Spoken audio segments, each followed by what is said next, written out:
চলে এলাম আমি আজকে গোবিন্দভোগ চালের পায়েস বানাবো।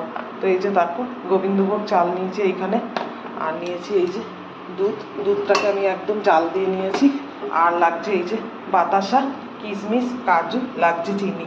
চালটাকে ধুয়ে আমি দুধের মধ্যে দিয়ে দিলাম। দুধটা আমি আগে থাকতে জাল দিয়ে রেখেছি। এই যে চালগুলো আমার এখানে দেখো সেদ্ধ হয়ে গেছে। এবার আমি এই যে বাতাসাটা দিয়ে দেবো এর মধ্যে। সব বাতাসাগুলো দিয়ে দিলাম। একটু পরে এবার চিনিটা দিয়ে দেবো।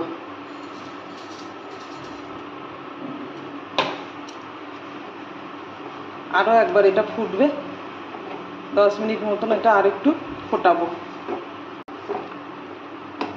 এবার কাজুগুলো দিয়ে দেবো,